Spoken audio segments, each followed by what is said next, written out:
Hey, what's going on, guys? It's Alec Karam, and today I'm going to be showing you how to do some modding of your ship, and also I will be showing you how to do some more in-depth on some of the intricate things or the more niche things like global orders.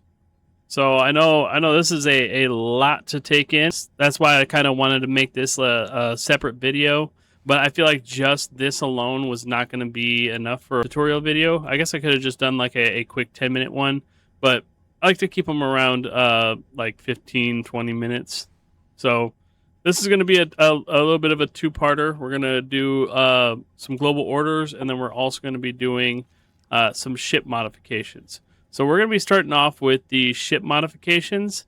And in order to do ship modifications, you have to get components for crafting your ship. So you can get these components by destroying other factions' ships or just killing other ships in general. But another way that I've found that's fairly, not really easy, but a kind of faster way is doing these war room missions. So I know the Argons have two different war rooms. They have going against the Paranids, and they have going against the Xenon. And I know that the Terrans have a similar war room where they're going against just Xenon.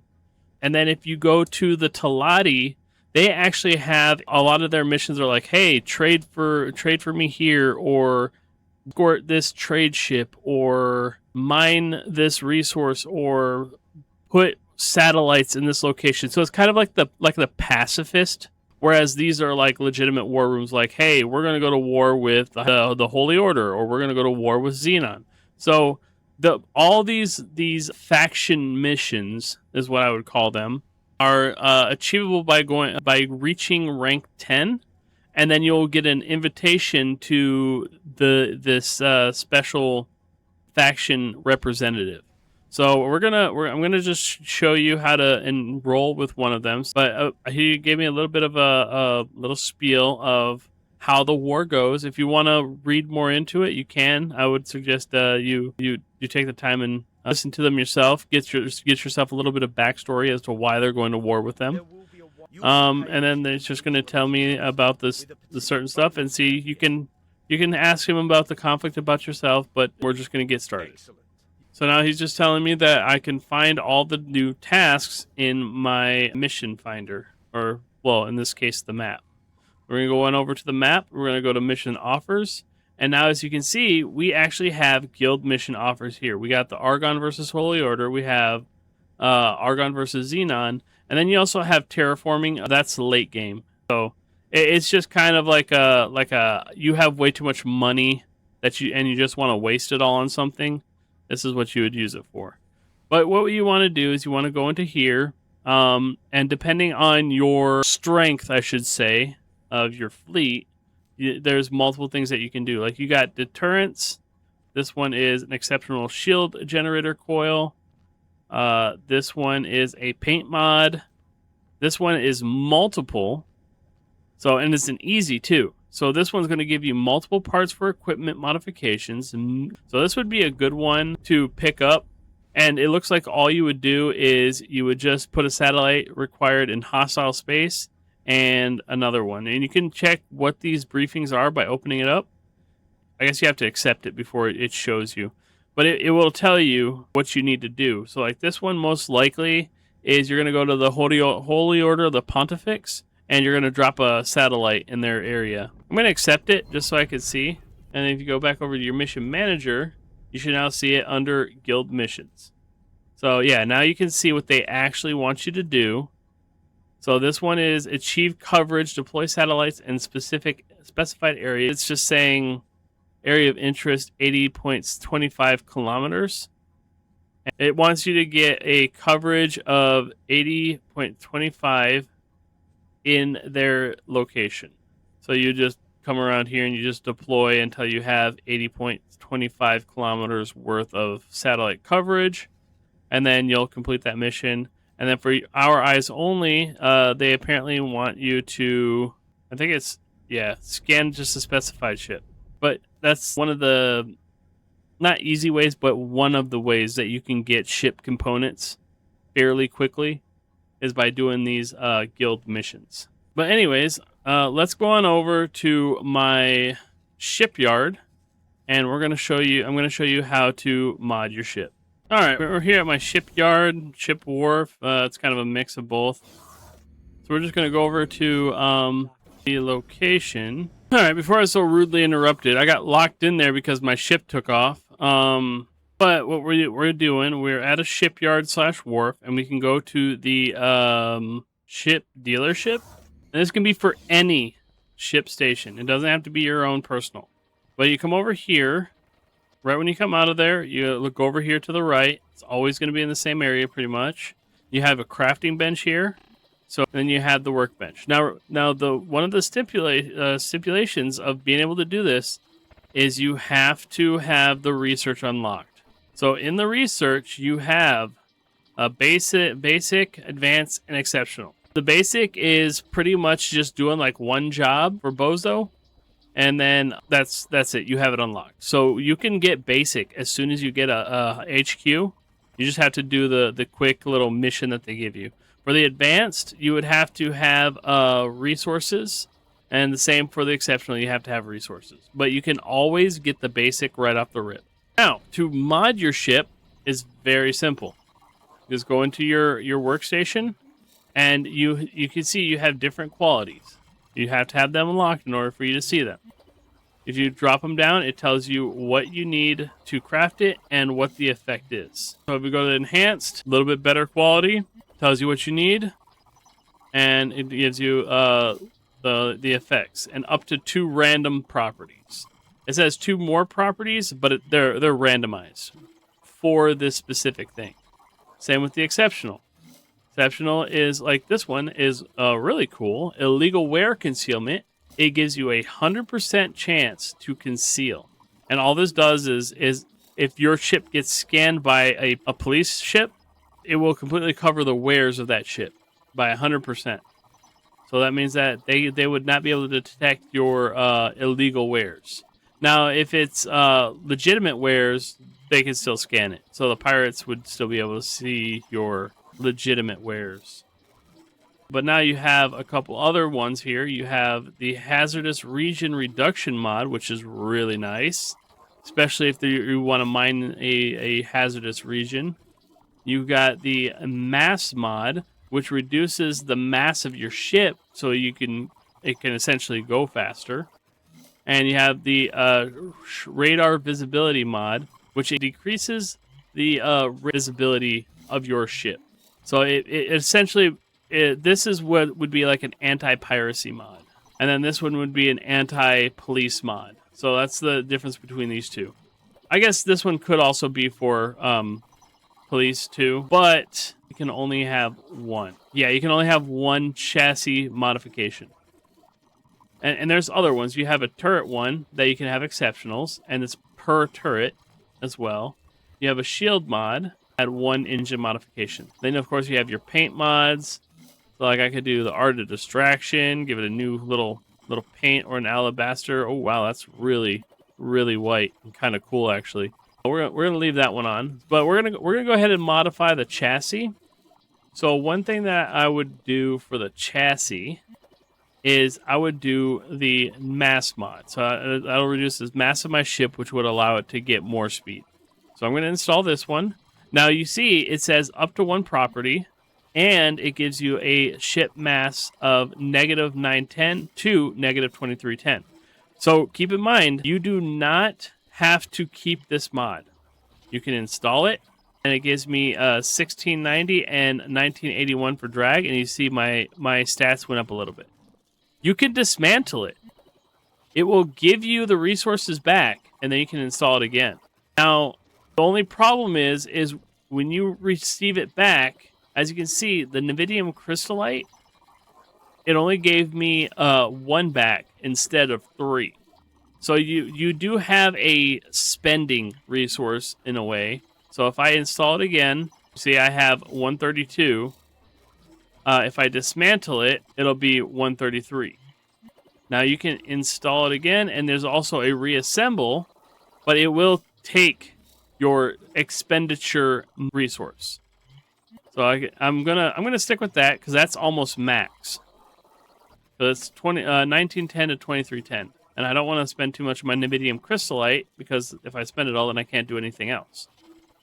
So if I go over here, you can see it's not going to let me build anything else because I have this mod at the chassis. Now we're going to go to the engines.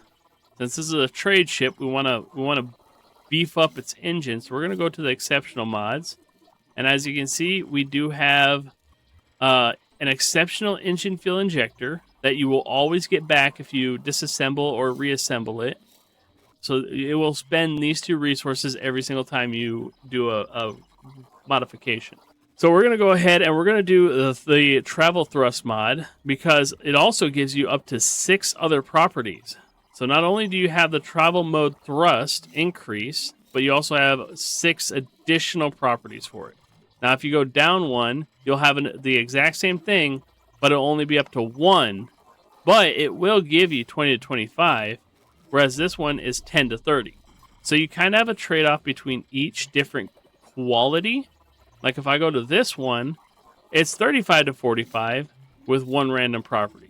So you get a little bit of a trade-off. So like you get 1 property here, but you get a bunch more travel mode thrust.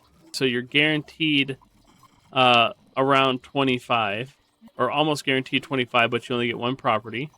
And this one is 35 to 45, so you have kind of a big spread there and 1 additional property. Now, if you go to the exceptional, you got a huge range of percentage, but you get 6 properties. So we're going to go with that one.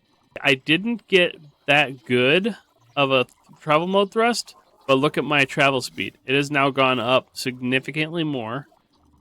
So what we're going to do is we're going to reassemble it again because we're going to try to get the maximum that we can get. Now these ones will always be randomized. But you're trying to aim for the main effect to be higher. So that was a massive fail because you can see it dropped all my stuff down.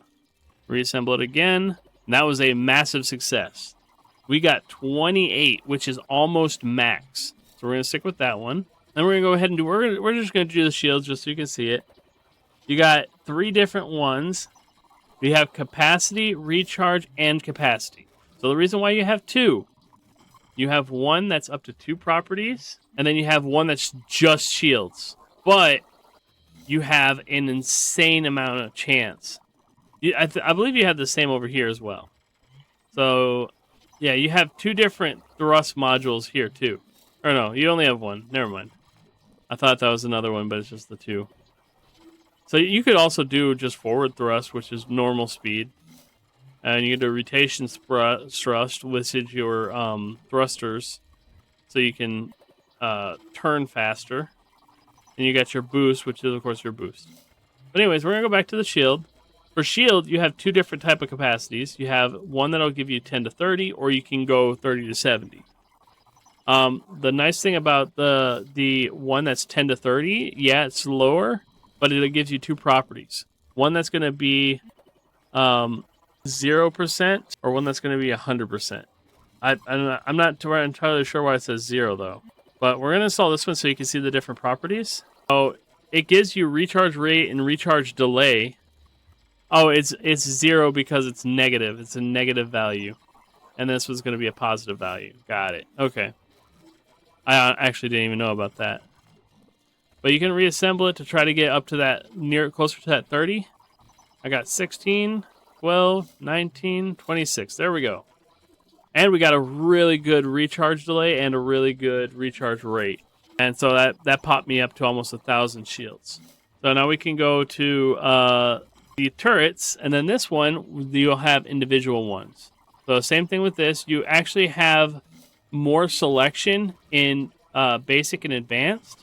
But you have more variety in terms of properties in the exceptional.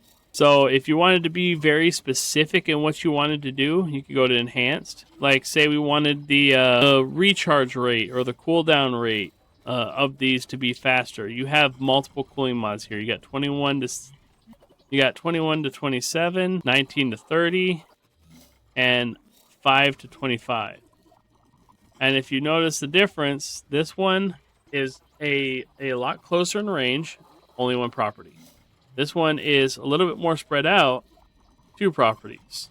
This one's extremely spread out, but lower, and 2 properties. So if you wanted to specify that, like, I want my turrets on this ship to be recharging really fast, you can go here.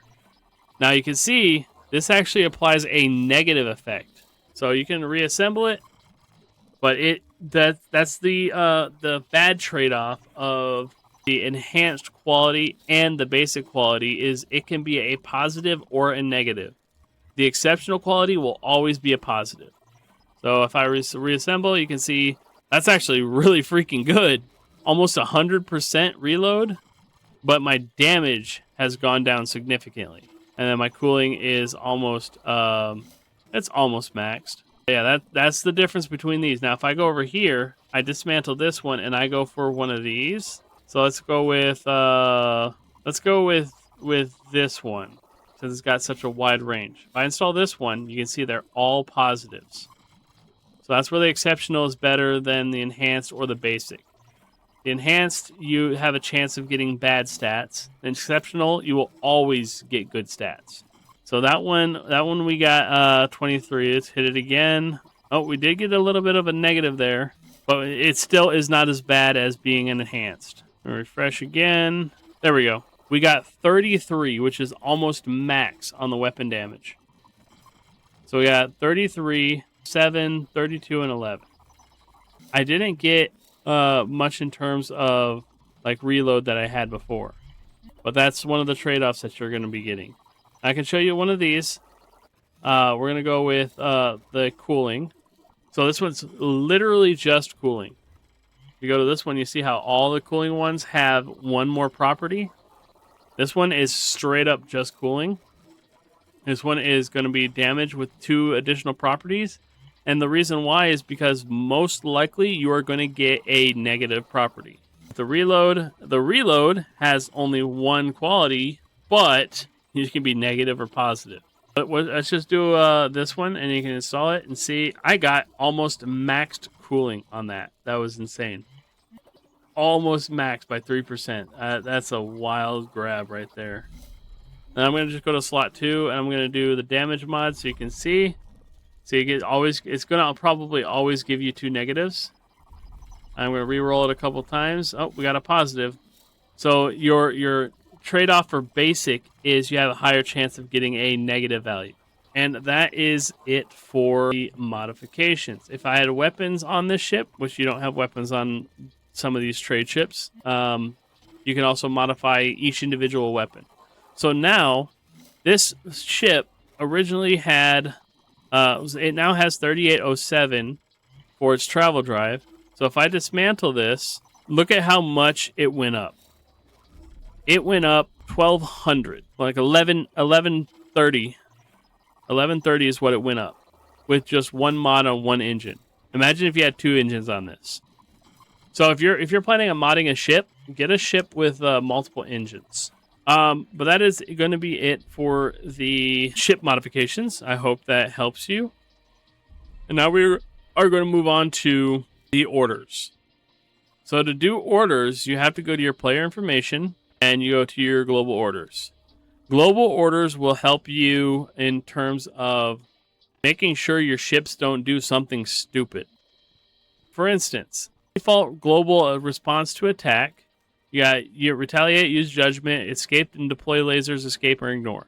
Pretty much all of these are going to have those exact same options. It's just for different responses, except for abandoned ship. That one's just going to be like mark, protect, or ignore.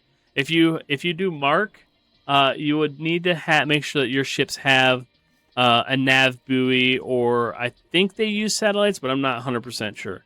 But I do know that you need to have a nav buoy for sure if you want them to mark abandoned ships. For found lockbox, you can do collect, ignore, and wait. Lockboxes, when they're discovered, they always stay on your map. And then these ones are the same as down here, or up here. This one is a default response to being attacked. This one is harassment, contraband,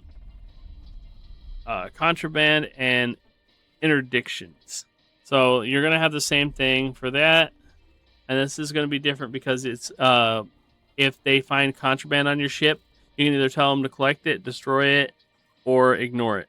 And that's if they find contraband like floating out in space. And if you mess up some of your stuff, you can just click reset all, and then I'll put them back to default. This is where you can put your build preferred method of universal closed loop or Terran. That normally only applies to equipment items like missiles, satellites, nav beacons, anything that your fleet would create or your stations would create, like this shipyard. You can set your automatic for resupplying, and the resupplying is for your global. This will be your global order for all of your ships. You can tell it how if you don't want to resupply at all, or if you want to do low, medium, or high. I think in the 9.0 update they actually updated this because a lot of small ships actually have missile launchers now. They updated this to where it doesn't just include your own shipyard and your own resupply ship. I think, I have not tested it, but I think they've updated it so now your ships will even go to an NPC shipyard or wharf and resupply as well. And then you have your default settings for trade loop cargo reservations, and that means that it will save some space on the ship that's doing a trade loop. You can set that individually per ship as well, but for the most part, you can just leave it on. It doesn't really affect anything. It's just affects autonomous behavior of trade loops. Default setting for ships, weapons, and behavior. You can actually set this, and this will set the default behavior for all of your ships. So defend, attack, so on and so forth. Marooning protection is very, very useful if you're forgetful like me and you do not have the teleport research unlocked. You keep this enabled and your ships will not take off and just leave you. If you disable these, however, if you exit the captain's seat, get off of your ship and walk out of the ship, it will take its own initiative to just take off and go do something else. So for the most part, you want to keep that on until you have like teleporters or something so you can actually get off of a station or another ship. Now this notification settings down here, you can turn these on or off at your leisure depending on how much notifications you want. Ticker notifications, you can click that top button and it will disable all of them. Ticker notifications is any payment received, debt withdrawal, reputation, so on and so forth. Crew notification is anything that does not have a captain would automatically tell you these situations. So if you had a trade ship that you had autonomously running around the world doing shortage trades and they couldn't find a shortage trade, this right here would tell you like, hey, I can't find any more shortages, so I'm not doing anything. And it'll just pop up a little box in the bottom right corner. It'll pop up a little box that says, I can't do this, or whatever its notification is. Same with starting where, trade successful, and awaiting orders. It's just like when you tell him to travel somewhere and he stops there, he'll go, I've completed my orders. And then if you disabled this, it will stop that from happening. So you could disable all your notifications or choose your ones. And then this one, I kind of like to leave these ones on, except for caught trading illegal wares. I really don't care. But like under attack and out of ammo for early game, that's kind of important. So, and then up here, as I said before, at the beginning, you can change these. So if you want them to automatically claim if possible, they'll automatically. And you can also select over here if you want to be notified of them or not. So like if you get tired of them saying, hey, the police are scanning me, you can just uncheck it. Okay, you can uncheck all of these and that will stop them from notifying you. Now the other side of this whole menu is going to be the trade rules, blacklist, fire authorization overrides, and alerts. So alerts you can set up for anything that you want to notify you. So you can call this like large ship in range. And then you can set it to add a class, large and extra large, save, and then you can give it a type. So like trade, fight, build, mine, or auxiliary. So if you wanted to get notified of a combat ship, you can select that, and then it'll tell you any large or extra large, and then you can even change the alert to say combat, and it will tell you if any combat large or extra large ships come in anywhere in the galaxy. It will send this notification. You can also do a notification of large ship, scary. There you go, like that. And you can click the little button. You can hear the notification sound. It's like 10. That's the Xenon warning. 9, subtle or general. I think you can add your own notification sounds, but I'm not 100% sure. I would have to look that up. But then you can do your notification interval, which is the minimum time until the alert can happen again. So if you want to be notified every single time or as soon as possible, you can turn it down to 1. Or if you just want to know every so often, you can increase it all the way up to every hour it's allowed to. And then you can force repeat too, which it repeat alerts after the specific interval if the conditions are still met. So if there's still somebody in the range of the entire galaxy, it will keep repeating it. So now what you'd want to kind of do this for is like if you want to keep an eye on a certain sector, you can add a sector. So like if I want to say, I want to know whenever somebody enters my territory, which is Heretic's End, and they're a combat ship and they're large, or a large combat ship. And then you can save that alert. And then anytime a large combat ship comes in range of any of my satellites, it will make the general reminder notification. So that's kind of a little way that you can keep an eye on a location. If you're like a pirate and you want to keep an eye out for certain things, or if you're trying to make sure that your sectors are clear of enemies, you can. So you can even add a faction in here. So you can add like scale plate, for instance. So any large combat ship in the Heretic's End that matches a large or a large combat ship, it'll tell you that they're there, and it'll trigger every 5 minutes if there's somebody in there. Now, if you wanted to always be reminded, you can enable that, and then if that large ship is still in there within 5 minutes, it'll trigger again. And we can confirm those changes. So now if a pirate comes into my sector, it'll let me know. And you can also remove this. Well, I actually had any class, any object in there, so it would have told me anything. So that's how you do a large. And now if I have any object, that means any pirate that comes into Heretic's End that is inside of my sensor range will trigger. You can even type in the object ID if you're waiting for a specific ship to go into that area. So it's pretty configurable. So we're just going to confirm that. So now any pirate that comes into Heretic's End will notify me. Fire authorization overrides. So this is in case you want to be like, for instance, if I hated the Alliance of the Word, I could go in here and do aggressive. So if I wanted to attack everything, like no matter what, I have no relations. I'm at 0 relations with him. I don't have any problems with him. But if I wanted to just always attack this person, I could tell all my fleets to ruthlessly attack them. If you want to be nice to their civilian ships, like their trade ships, but no matter what, always attack their combat ships, you can go aggressive. And you can also do chivalrous, which means that any military object you're going to attack. But if it's a civilian object, even if it's an enemy, you will defend it. So like trade ships and non-combat ships. Default is 20 and 25. Honorable is 20 and defend civilian objects. So it's same thing as chivalrous, but it does have the limit of how much attack you can do. or how much relationship they have to have before they attack.